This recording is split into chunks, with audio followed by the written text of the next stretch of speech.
Hi, welcome to the Overcoming Medica Hair Loss Summit. My name is Valerie Fuentes. I'm your host, and today I am with Martha Vranaki. She's actually coming to us from Greece. I think this is the first time that we have anybody from Greece on the series. So I'm super excited to have you. Thank you for everything you're doing because you were sharing with me, and I've noticed that not a lot of people in Greece are talking about this. So. Thank you for your leadership, for stepping up and being open about this, because that's the only way that we're going to break the stigma that we have around hair loss all over the world. So thank you so much for everything you're doing. Exactly. Thank you very much for the invitation on that wonderful project. I hope that I'm sure that a lot of women are going to be helped from that. So I'm from Greece, I'm Martha, and I have alopecia the last 15 years. And the last, I have alopecia areata, and the last 2.5 years, it's almost like alopecia totalis. I lost all my hair. So when did you start losing your hair? Like, how did you notice that was happening? When I was 17 years old, I was at the last class of my high school, of Greece high school, and before going to the college, I noticed the first bald patch on that part of my head. And after that, the patches were more and more, and it was the first time. So the first time I think I remember that I almost lost most of my hair, and after 2 years, my hair started to grow again. And after that, during that 15 years, I had patches on some spot on my head, but I used to cover them with extensions, or I just changed my hairstyle. But the last 2 years, actually, it was after my son's delivery. No, it was during my pregnancy. The first 3 months, my hair was amazing. I think that I had never have hair like that. And the second 6 months of my pregnancy, I started to lose a lot of hair. During the breastfeeding period, I lost hair again. And the last 2 years, I lost almost all of my hair and half of my eyebrows. Wow. And how has the process been for you emotionally? Because it seems like a roller coaster, right? Like it wasn't linear or anything. It was just like got better Yes. and got bad. And yeah, how was that for you? Of course, it was very difficult, especially when I was 17 years old. It was very difficult for me to accept it. I thought that I would never have friends to the new start of my life, which was the college life when I went to the university. But finally, everything was fine. It was okay. But I have thoughts like that, and I think that most of the girls have thoughts like that. But after that, my family and my friends were very close to me and supported me. So I started feeling better, and now I'm very happy for being alopecian, but a very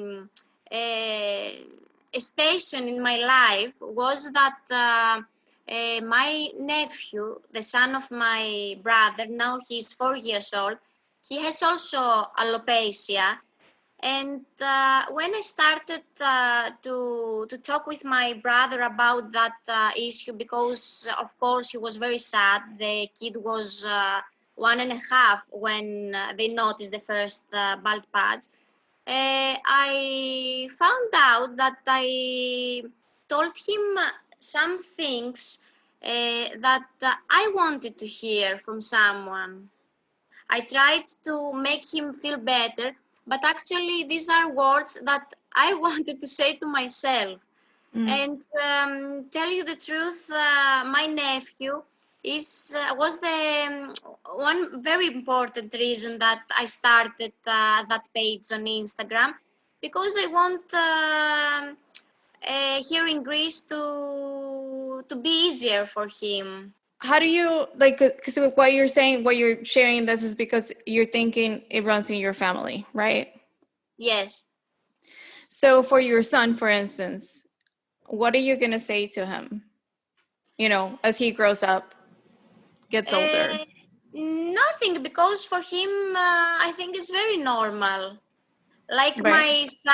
my son, I'm pretty sure that he thinks that all the families has It's members like with that. alopecia, because has an alopecian mother, has the cousin that is with alopecia, and I think that it's for the kids. Sometimes kids ask questions like, "Oh, why you don't have hair?" Yeah. But after that, when you explain to them, it's easier to put them in their mind that this is you and it's okay. You don't have hair. It's okay. Right. You know, it's funny you said that because I had an interview right before you, and she has trichotillomania. She was sharing with me that she started losing her hair picking her hair at 8 years old, but all of her family and friends made it normal for her. So she never felt different or weird, which is something that happens to a lot of us when we start losing our hair later on in life. We feel different, we feel weird, we feel broken, like something is wrong with us. Okay, I think that this is very normal to feel different, but we have to love this difference and Right. to make it style. Right. And so I think I love what you're saying, that then now your son is gonna grow up thinking that it is normal, right? Like for him it's just Yes, gonna be another difference. And it's exactly. like teaching our kids, I tell it to everybody, it's like we have to teach our kids to just embrace differences, period, right? Like it's not about the hair loss or whatever it is, because we're all different. It's not only the hair loss. You know, it's a fairy tale here in Greece. It's very famous about an elephant, a colorful elephant. Do you know Elmer, the colorful elephant? No, no, no, tell me. Let me show, because I have a craft like this is Elmer. Is the favorite story of my son. It's a colorful elephant, Oh. and the story is about the differences, that it was a colorful elephant, and all his friends was gray, and he was yes, he was known for that. But this is a fairy tale trying to teach the kids these stories about the differences, and it's very very touching. Oh, I love that. That's adorable.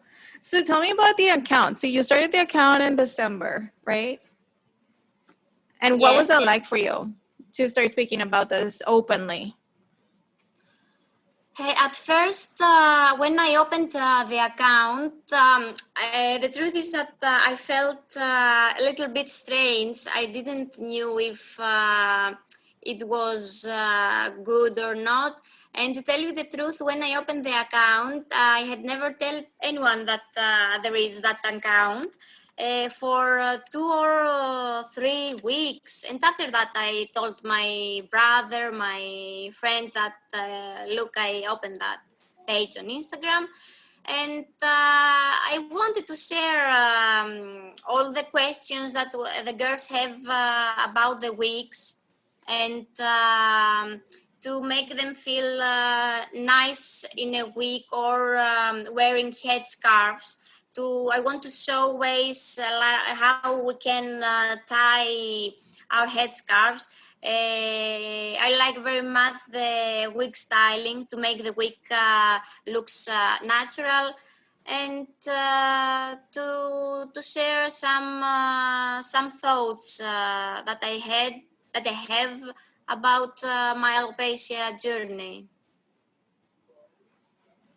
And when did you started wearing hair? At what I point did you think, start wearing wigs? I had the first wig that I purchased was after my son's delivery, but Mm. I purchased just to feel safe because I have my bio hair. But sometimes it was very close to my bio hair, the wig. So sometimes I used to wear the wig, sometimes not, and after that, I think that I am addicted to to wigs, and Yeah. I started to buy more and more and more because I like to change the colors. I like to change the hairstyling, and I started wear wigs, and it was like my hair loss is very close to my Instagram account. That once I opened the Instagram account, my hair started to fall more and more. Oh, got it.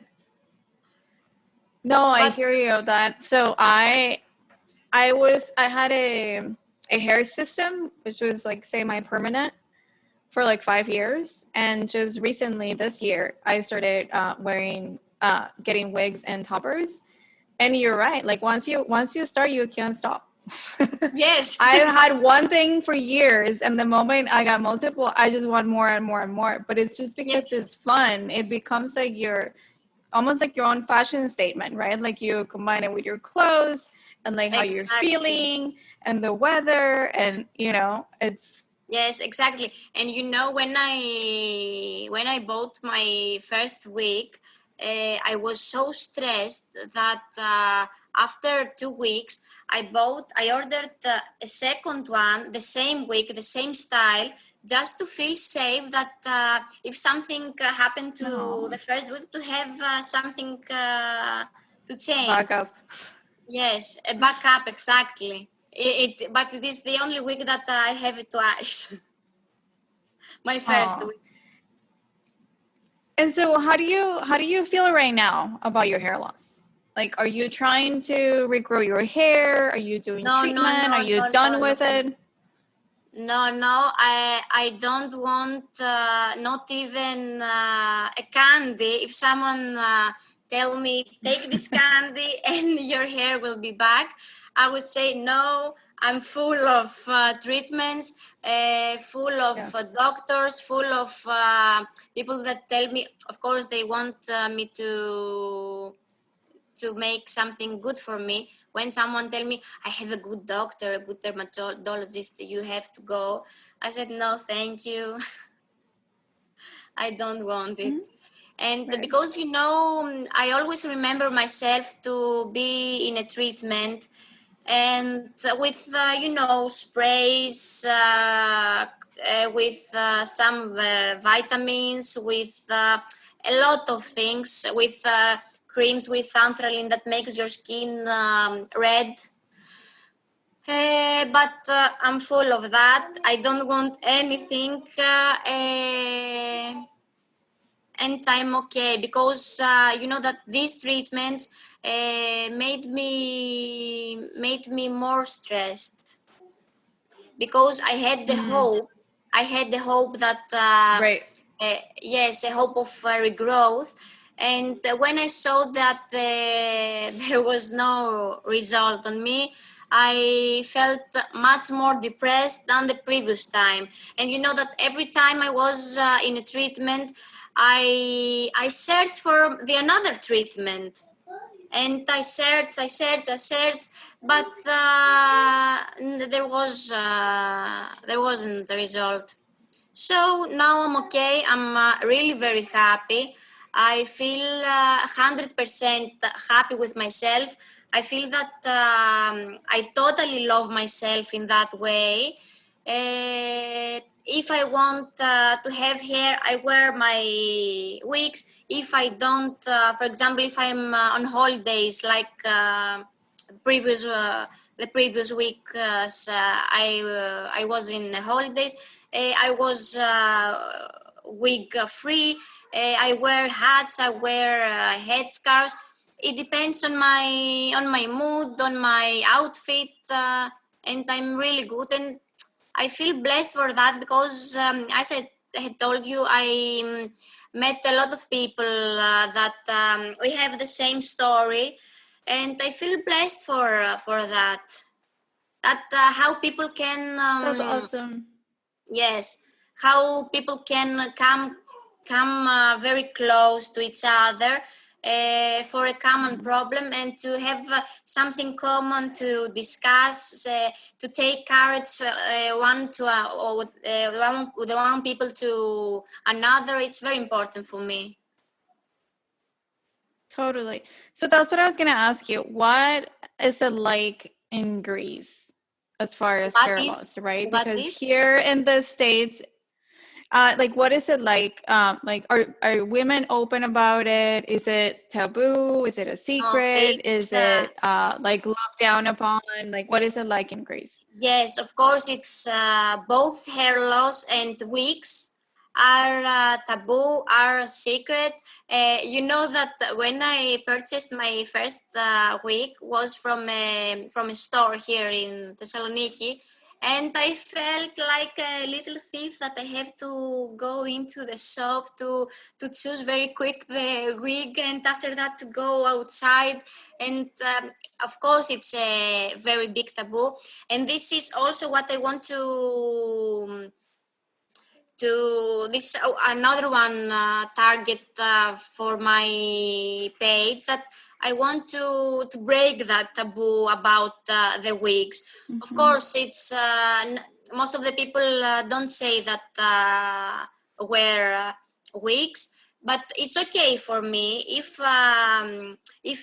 anyone want to say, it's okay. If they don't want to say, it's also okay. But you know, sometimes you feel also very stressed when you wear wigs or toppers, and you try to keep it for yourself.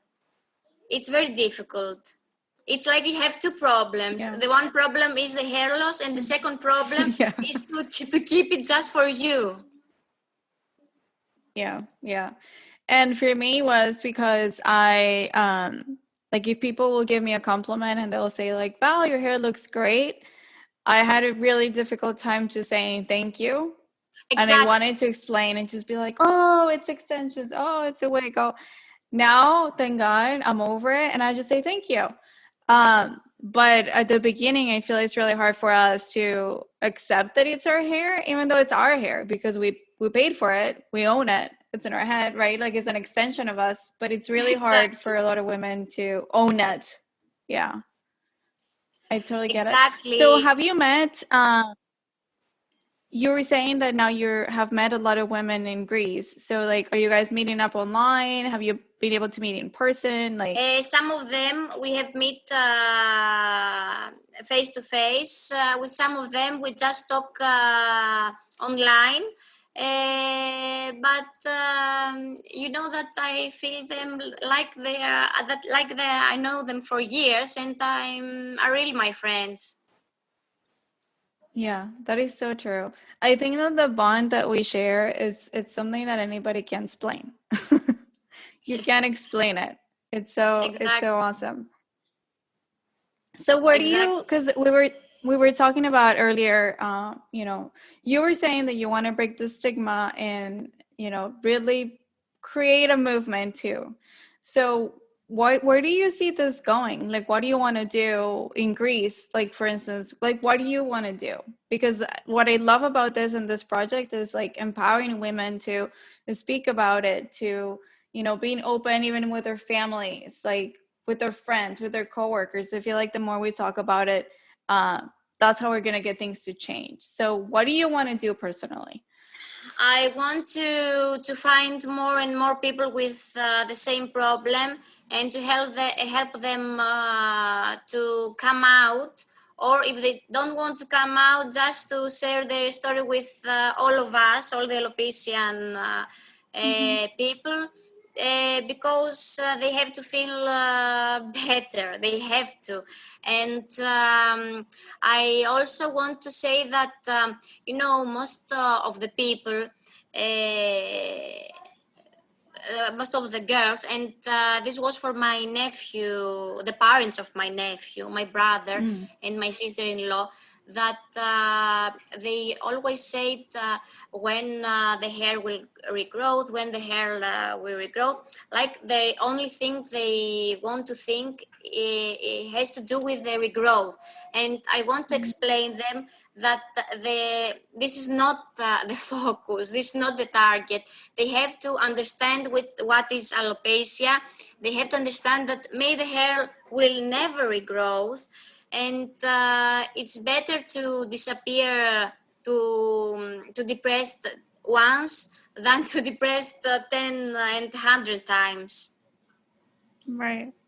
And I can totally relate to what you were saying when you said, I don't want my hair back, because is that we don't want to go through that pain, right? Like of getting it back and then losing it again. It's almost like, Exactly. I think that if I have a regrowth, I will start it to be stressed again of that falling. yeah, Basically, yeah, I think that if I have a regrowth, probably I will cut very short my hair again. right, right. Yeah, and I think, like you said, like the important part, and like I think the key to success of living with hair loss is your mindset. If you can manage your emotions and your mind, and you're strong Exactly. with that, and if you love yourself, then you can manage Exactly. everything And else. you know that I want to say that we need the mirrors just to see how beautiful we are, not to see the back of our head and the new bald patches. Just to see our outfit, our beauty, our body, whatever, but not to check all the time, to have the hands over here and search for the patches. And Yeah. I think these are things that we all have done. Yes, I think obsessing with it, right? Like obsessing with the great regrowth, obsessing with can people see it or can they not see it? And yeah, I totally agree. Exactly. I was really very stressed when I had my hair extension. I was stressed Yeah, for that to cover them very good. It's really bad thoughts. I can totally relate. When I had extensions, I would ask my husband all the time, "Can you see my Yeah, extensions? Can you see my extensions?" Yeah, exactly. yeah, it can be stressful. So we're getting close to the end of our time together, but I want to know, like, what has been the best thing that alopecia has brought into your life? The best thing,